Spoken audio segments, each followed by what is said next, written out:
company of the year. Any bold predictions, Dave? No, it's still going to be. I'll tell you this: WWE got so hot this year. I don't see that dwindling down, especially with this Netflix deal, which I'm sure we'll talk more about later on in the show. But with that Netflix deal, I think this company is going to go even bigger. In fact, I'm going to say this almost reminds me of the 80s. 84, we started to have that rock and wrestling connection. Hogan won the title, Hulkamania, and 85, we had like WrestleMania. I feel like we just went through 84 in 2024. Now we're going to 85 in 2095. I bet you next year we may dip a little bit. And then in 2027, it's going to be like WrestleMania 3 all over again. They're going to find something. And then who knows? After that, we might be in one of our declines. Because if you've been a wrestling fan for years and years, you know that's just how this business works. But I'll say that, yeah, for right now, WWE is going to be very, very, very hot. I can't see. I hope AEW kills it. I hope some other promotions kill it too. But I don't see anybody knocking WWE off the top right now. I can't wait to play this back in 2026 because I'm going to make the bold prediction. I feel like AEW has to gain some steam this year. They're on Max.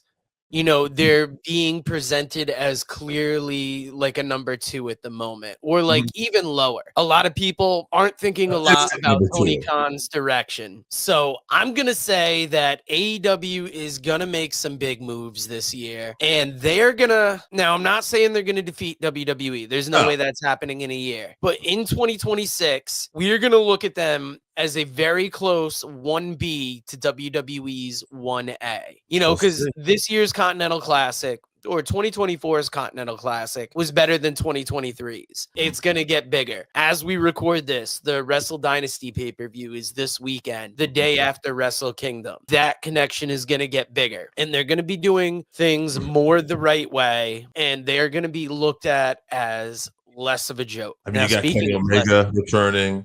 You do have Mercedes Moné, who's actually catching fire all of a sudden. It was like initially wasn't, but now she's putting on these great matches. You know, MJF is back a little more full-time now, and that'll be even more so. Samoa Joe's got to be in it. So, and now you already have Bobby Lashley and these guys with these other guys coming in. So there's definitely room to grow. There's definitely potential. They have the roster to do it.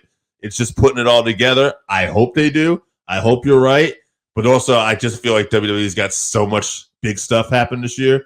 It's just a question of hopefully AEW can do some stuff where they're in the conversation. Gotta agree with you there. Please, if you haven't, hit that like button, hit that share button, hit that subscribe button, and check us over on Patreon, patreon.com/workingfanspodcast, company of the year.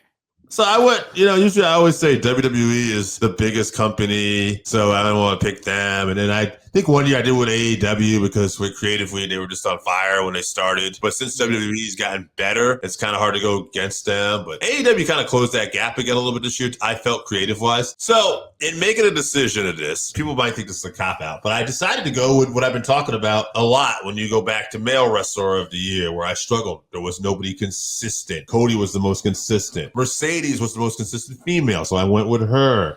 Braun. When I thought about consistency with a company this year, I thought about TNA. I thought about TNA having their largest gate in North America ever this year. TNA getting announced that they're going to AMC in January this year. Mike Santana's journey. TNA working with WWE. Joe Henry being on WrestleMania. The TNA Championship being on WrestleMania. The Knockouts Championship being in the Royal Rumble again this year. I thought TNA to me was consistently making steps to elevate themselves this year. So for that, this year they get my company of the year. That's a really good pick. It's making me wish I had picked them. I went with AEW just because they've had like a really solid half a year at least of like good TV where there's very little complaints about it. Yeah, I won't complain. Pay-per-views have been on point. Storylines have been on point. So that's why I was thinking AEW because, they kind of hit like they were rocky like a year ago or so where some of the stories weren't great,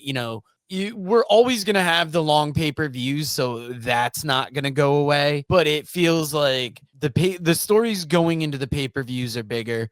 The stories coming out of them are huge. But they're staying my pick, even though the case you made for TNA is right there. It's great to see where they've grown. And it's going to be interesting to see what they do in 2026 now that they have this TV deal. Will they TNA it up again or will they, continue on the right path forward? And there's plenty of like other groups. Like, and this is going to sound like pandering, but we got to give our shout outs to New Heights Wrestling and Outcast Wrestling Revolution. Outcast Wrestling Revolution, one of the best little independents in Connecticut. If you're in the Eastern Connecticut area, check out their shows. Let's start filling up Ledyard Middle School. They've got a big match coming up next year with that ladder match between Peter Gianni and Jeremy Lacroix. They bring in so many great wrestlers. Cindy and Lou are just great people, and we like seeing what they've built over there. And New Heights Wrestling, they keep pressing on. Their 18th anniversary show is coming up. A lot of big matches on that. Here, here.